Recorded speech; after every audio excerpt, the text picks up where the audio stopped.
இந்த செய்தியை வழங்குபவர்கள் Ravi colours. Kurti, tops, cotton pant, leggings, shawl, kids wears மற்றும் நைட்டிகள், பெண்கள் மற்றும் ஆண்களின் உள்ளாடைகளுக்கு என்றே ஒரு பிரத்யேக showroom. Ravi colours, Raja theatre signal அருகில், நேரு வீதி, புதுச்சேரி. வணக்கம். முக்கிய செய்திகள்.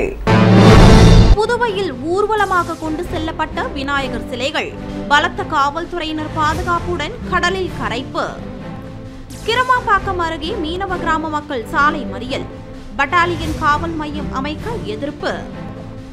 மகாகவி பாரதியார் நினைவு தினம் அனுசரிப்பு. புதுவை அரசு சார்பில் ஆளுநர், முதலமைச்சர் ஆகியோர் திருவுருவ சிலைக்கு மாலை அணிவித்து மரியாதை. புதுவைக்கு ரகசியமாக வந்து சென்ற பாரதிய ஜனதா மேலிட பொறுப்பாளர் சுரானா ஆளுநர், முதலமைச்சர் ஆகியோரை சந்தித்து பேசியதால் அரசியல் வட்டாரத்தில் பரபரப்பு.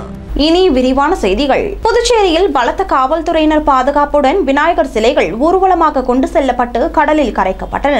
நாடு முழுவதும் கடந்த 7ஆம் தேதி விநாயகர் சதுர்த்தி விழா விமர்சையாக கொண்டாடப்பட்டது. புதுவையில் விநாயகர் சதுர்த்தியை முன்னிட்டு இந்து முன்னணி விநாயகர் சதுர்த்தி பேரவை சார்பில் கிராமம், நகரம், புறநகர் பகுதியில் 150க்கும் மேற்பட்ட சிலைகள் 5 அடி முதல் 21 அடி வரை அமைக்கப்பட்டிருந்தன. சாரம் அவை திடலில் 21 அடி உயர விநாயகர் சிலை நிறுவப்பட்டிருந்தது.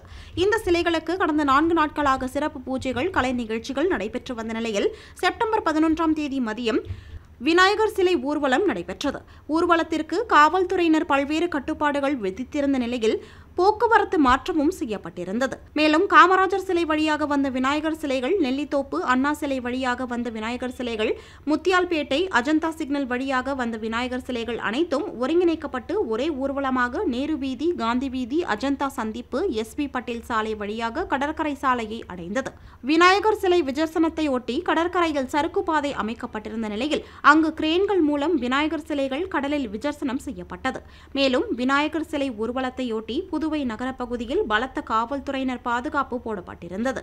புதுச்சேரியில் உள்ள நரம்பை மீனவ கிராமத்தில் இந்திய ரிசர்வ் பட்டாலியனுக்கு சொந்தமான இடத்தில் அதன் தலைமையகம் அமைப்பதற்கு எதிர்ப்பு தெரிவித்து 200க்கும் மேற்பட்ட மீனவ மக்கள் மறியலில் ஈடுபட்டதால் பரபரப்பு ஏற்பட்டது. புதுச்சேரி நரம்பை மீனவ கிராம பகுதியில் இந்திய ரிசர்வ் பட்டாலியன் தலைமையகம் அமைக்க 83 ஏக்கர் நிலம் 2003ஆம் ஆண்டு இடம் கையகப்படுத்தப்பட்டது. ஆனால் அந்த பட்டாலியன் தலைமையகம் வந்தால் தங்களது வாழ்வாதாரம் பாதிக்கப்படும் என கூறி அப்பகுதி மீனவ மக்கள் அதற்கு எதிர்ப்பு தெரிவித்து வருகின்றனர். இதனால் இந்த திட்டம் கடந்த 10 ஆண்டுகளுக்கும் மேலாக கிடப்பில் போடப்பட்டது. இந்நிலையில் செப்டம்பர் 11ஆம் தேதி அன்று மீண்டும் அந்த பணிகள் தொடங்க அதிகாரிகள் முயன்றனர். இதனை அறிந்த அப்பகுதி மக்கள் நரம்பை சாலையில் கருப்பு கொடியுடன் மறியலில் ஈடுபட்டனர். இதனையடுத்து சம்பவ இடத்திற்கு காவல்துறையினர் குவிக்கப்பட்டனர். தொடர்ந்து போராட்டம் நடைபெற்ற இடத்திற்கு வந்த தொகுதி சட்டமன்ற உறுப்பினர் லட்சுமிகாந்தன் மீனவர்கள் மற்றும் காவல்துறையினருடன் பேச்சுவார்த்தை நடத்தினார். அதில் அப்பகுதியில் இந்திய ரிசர்வ் பட்டாலியன் தலைமையகம் கொண்டுவரப்படாது என உறுதியளித்தார். இதனைத் தொடர்ந்து மறியல் போராட்டத்தில் ஈடுபட்டவர்கள் கலைந்து சென்றனர். மகாகவி பாரதியாரின் நினைவு தினத்தையொட்டி பாரதி பூங்காவில் அமைந்துள்ள அவரது சிலைக்கு ஆளுநர், முதலமைச்சர் ஆகியோர் மாலை அணிவித்து மரியாதை செலுத்தினர்.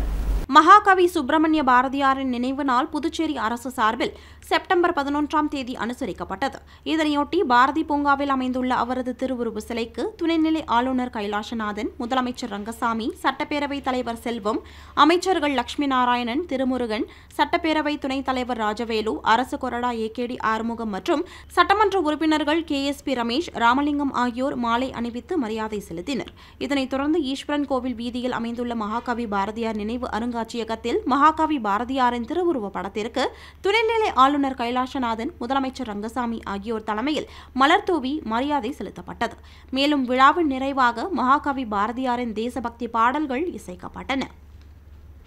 புதுவைக்கு ரகசியமாக வந்து சென்ற பாரதிய ஜனதா மேலிட பொறுப்பாளர் சுரானா ஆளுநர், முதலமைச்சரை சந்தித்து பேசியது அரசியல் வட்டாரத்தில் மீண்டும் பரபரப்பை ஏற்படுத்தியுள்ளது. பாராளுமன்ற தேர்தலில் புதுவை தொகுதியில் ஆளும் கட்சியான தேசிய ஜனநாயக கூட்டணி சார்பில் போட்டியிட்ட அமைச்சர் நமச்சிவாயம் தோல்வி அடைந்தார். பாராளுமன்ற தேர்தல் தோல்வியை தொடர்ந்து பாரதிய ஜனதாவில் மோதல் வெடித்தது. முதலமைச்சர் ரங்கசாமிக்கு எதிராகவும் பாரதிய ஜனதா அமைச்சர்களை மாற்ற கோரியும் ஒரு பிரிவு சட்டமன்ற உறுப்பினர்கள் போர்க்கொடி உயர்த்தினர்.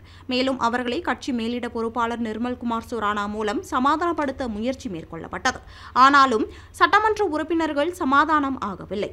இதனிடையே புதுவை சட்டசபையில் பட்ஜெட் கூட்டத்தொடர் கூட்டத்தொடர் நடைபெற்றது. இதில் 11 நாள் நடந்த கூட்டத்தொடர் காரணமாக இந்த பிரச்சினை தற்காலிகமாக அடங்கியது. இருப்பினும் பிரச்சினை நீரு பூத்த நெருப்பாக இருந்து வருகிறது. இந்நிலையில் செப்டம்பர் 10ஆம் தேதி புதுவை மாநில பாரதிய ஜனதா மேலிட பொறுப்பாளர் நிர்மல்குமார் சுரானா ரகசிய பயணமாக புதுவை வந்துள்ளார். வழக்கமாக அவர் புதுவைக்கு வரும்பொழுது சபாநாயகர் செல்வம், அமைச்சர்கள், சட்டமன்ற உறுப்பினர்கள் வரவேற்பார்கள். ஆனால் இந்த முறை சுரானா வந்தது பாரதிய ஜனதாவினருக்கே தெரியவில்லை. மேலும் அவர் முதலமைச்சர் ரங்கசாமியை அலுவலகத்தில் சந்தித்து பேசினார். தொடர்ந்து ஆளுநர் கைலாசநாதனையும் சந்தித்தார். பின்னர் தனியார் ஹோட்டலுக்கு திரும்பிய அவர் சபாநாயகர் செல்வம், அமைச்சர் நமச்சிவாயம் ஆகியோரையும் சந்தித்து பேசியுள்ளார். பாரதிய ஜனதா தலைமையின் தகவலை முதலமைச்சர் ரங்கசாமியிடம் சுரானா தெரிவித்துள்ளதாக கூறப்படுகிறது. ஏற்கனவே ஆட்சி அமைந்தது முதல் தங்களுக்கு வாரிய தலைவர் பதவி வேண்டும் என பாரதிய ஜனதா சட்டமன்ற உறுப்பினர்கள் தொடர்ந்து குரல் கொடுத்து வருகின்றனர்.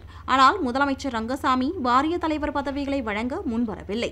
இதனால் 1.5 ஆண்டில் சட்டமன்ற தேர்தல் வரவுள்ள நிலையில் அதற்கு தயாராகும் வகையில் சட்டமன்ற உறுப்பினர்களின் அதிருப்தியை சரிகட்டும் நடவடிக்கைக்காக சந்தித்திருக்கலாம் என கூறப்படுகிறது. 2021-22ஆம் ஆண்டில் ஈட்டிய லாபத்திற்கான ஈவுத்தொகை 6.90 கோடி ரூபாய்க்கான காசோலையை மின்துறை அமைச்சர் நமச்சிவாயம் முதலமைச்சர் ரங்கசாமியிடம் வழங்கினார். புதுச்சேரி மின்திரள் வரைநிலை கழகம் புதுச்சேரியின் வெளிப்புற வட்டாரங்களில் ஒன்றான காரைக்காலில் மின்சாரத்தை உற்பத்தி செய்யும் குறிக்கோளுடன் 1993 மார்ச் மாதம் 30ஆம் தேதி அன்று கூட்டிணையமாக்கப்பட்டது. தேவையான எரிவாயு கெயில் நிறுவனத்துடன் மேற்கொண்ட உடன்பாட்டின்படி காவிரி படுகை நரிமணத்திலுள்ள எரிவாயு கிணற்றிலிருந்து பெறப்படுகிறது.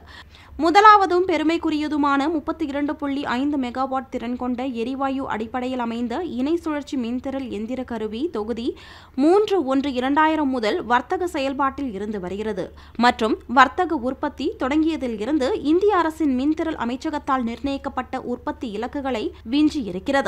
இதேபோல் 2009-10ஆம் ஆண்டில் இந்த கழகம் 33.26 கோடி ரூபாயை புதுச்சேரி அரசிற்கு பங்குகளை திரும்ப வழங்குதல் அடிப்படையில் அளித்துள்ளது. மேலும் 2021-22ஆம் ஆண்டில் ஈட்டிய லாபத்திற்கான ஈவுத்தொகை 6.90 கோடி ரூபாய்க்கான காசோலையினை முதலமைச்சர் ரங்கசாமியிடம் உள்துறை மற்றும் மின்துறை அமைச்சர் நமச்சிவாயம் சட்டப்பேரவையில் முதலமைச்சர் அலுவலகத்தில் வழங்கினார். இந்த கழகம் தொடங்கியது முதல் இதுவரையில் புதுச்சேரி அரசுக்கு ஆதாய ஈவாக 52.21 கோடி ரூபாய் அளித்துள்ளது. மேலும் சட்டமன்ற உறுப்பினர் நாக தியாகராஜன், புதுச்சேரி மின்திரள் வரைநிலை கழக செயற்பொறியாளர் சந்தோஷ் ராமச்சந்திரன், மேலாளர் கென்னடி ஆகியோர் இந்த நிகழ்வின் போது உடனிருந்தனர். மிலாடி நபியை முன்னிட்டு வருகிற 17ஆம் தேதி வெளிப்புற பிரிவு இயங்காது என ஜிப்மர் நிர்வாகம் அறிவித்துள்ளது.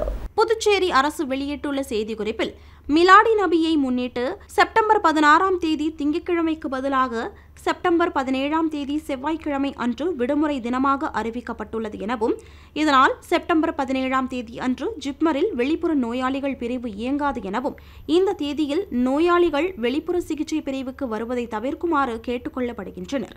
எனினும் அவசர பிரிவு சேவைகள் அனைத்தும் வழக்கம் போல இயங்கும் எனவும் செப்டம்பர் 16ஆம் தேதி அன்று ஜிப்மர் மருத்துவமனை வழக்கம் போல் இயங்கும் எனவும் ஜிப்மர் நிர்வாகம் அறிவித்துள்ளது.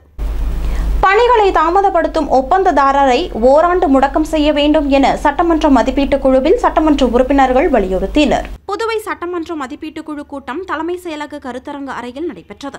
இதில் சபாநாயகர் செல்வம் தொடங்கி வைத்து பேசினார். தொடர்ந்து குழுவின் சேர்மன் நாஜிம் தலைமை வகித்தார். இந்த கூட்டத்தில் தொகுதி மேம்பாட்டு திட்டங்களை விரைவாக செயல்படுத்த அதிகாரிகளிடம் சட்டமன்ற உறுப்பினர்கள் கேள்வி எழுப்பினர். தொடர்ந்து ஒப்பந்ததாரர்கள் பணிகளை தாமதமாக மேற்கொள்கின்றனர் எனவும் தாமதம் செய்யும் ஒப்பந்ததாரருக்கு ஓராண்டுக்கு பணிகளை வழங்காமல் முடக்க வேண்டும் என சட்டமன்ற உறுப்பினர்கள் வலியுறுத்தினர். மேலும் சமுதாய நலக்கூடங்கள், பொது கட்டிடங்களில் கூடுதல் அறைகள் கட்ட வேண்டும் எனவும் மின் வாகனங்களுக்கு சார்ஜிங் ஸ்டேஷன் அமைக்க வேண்டும், நகரில் சைக்கிள் பாதை அமைத்தல், மழைநீர் சேமிப்பு, புராதன கட்டடங்கள் பாதுகாப்பு, சீரமைப்பு குறித்து விரிவாக ஆலோசிக்கப்பட்டது. இந்த கூட்டத்தில் சட்டமன்ற உறுப்பினர்கள் கல்யாணசுந்தரம், KSP ரமேஷ், ராமலிங்கம், நாக தியாகராஜன், பிரகாஷ்குமார், செந்தில்குமார், AKD ஆறுமுகம், சம்பத், வைத்தியநாதன், ஜான்குமார், நிதித்துறை செயலர் ஆஷிஷ் மாதவ்ராவ் மொரே, உள்ளாட்சித்துறை செயலர் ஜவஹர், இயக்குநர் சக்திவேல், நகராட்சி ஆணையர்கள் சுரேஷ்ராஜ், கந்தசாமி உட்பட அதிகாரிகள் பலர் கலந்து கொண்டனர். பாதியில் நிறுத்தப்பட்ட உப்பனாறு மேம்பால கட்டுமான பணியை முடிக்க 26 கோடி ரூபாய்க்கு டெண்டர் கோரப்பட்டுள்ளது. புதுவை உப்பனாறு மேம்பாலம் கட்டுமான பணி கடந்த 2005ஆம் ஆண்டு தொடங்கியது. காமராஜர் சாலையை மறைமலை அடிகள் சாலையுடன் இணைத்து போக்குவரத்து நெரிசலை குறைப்பதே இதன் நோக்கமாகும். மேலும் ஒப்பந்ததாரர் பிரச்சினை, நிதி பற்றாக்குறையால் இந்த பணிகள் நிறைவடையாமல் உள்ளது. 732 மீட்டர் நீளத்தில் இருவழி பாதையாக வடிவமைக்கப்பட்டதில் 632 மீட்டர் முடிக்கப்பட்ட நிலையில் 2019இல் பணிகள் நிறுத்தப்பட்டன. மேலும் சாலையுடன் மேம்பாலத்தை இணைக்கும் 100 மீட்டர் பணிகள் நடைபெறவில்லை. இந்நிலையில் புதிய ஆளுநர் கைலாசநாதன் மீதமுள்ள பணிகளை முடிக்க டெண்டர் விட உத்தரவிட்டார். காமராஜர் சாலையில் உள்ள பாலத்தினை மறு கட்டுமானம் செய்து உப்பனாறு பாலத்துடன் இணைக்க முடிவு செய்யப்பட்டுள்ளது. இந்த பணிகளுக்கு சுமார் 26 கோடி ரூபாய் செலவாகும் என கணக்கிடப்பட்டு டெண்டர் கோரப்பட்டுள்ளது குறிப்பிடத்தக்கது. இனி வருவது புதுவையில் இன்றைய தங்கம் மற்றும் வெள்ளி விலை நிலவரம். இன்றைய தங்கம் வெள்ளி விலை விவரம். புதுவையில் இன்றைய தங்கம் வெள்ளி விலை விவரம் வழங்குபவர்கள் முத்து கோல்ட் ஹவுஸ், பாண்டிச்சேரி. தங்கம் 1 கிராம் 6715 ரூபாய். இன்றைய தங்கம் வெள்ளி விலை விவரம். வெள்ளி 10 கிராம் 885 ரூபாய். இத்துடன் ஏஎம்என் செய்திகள் நிறைவடைந்தன. வணக்கம். புதுச்சேரி உங்கள் ஏஎம்என் டிவி செய்திகளை யூடியூபில் உடனுக்குடன் காண ஏஎம்என் டிவி பாண்டிச்சேரி சேனலை சப்ஸ்கிரைப் செய்யுங்கள். பெல் பட்டனை மறக்காமல் கிளிக் செய்யுங்கள்.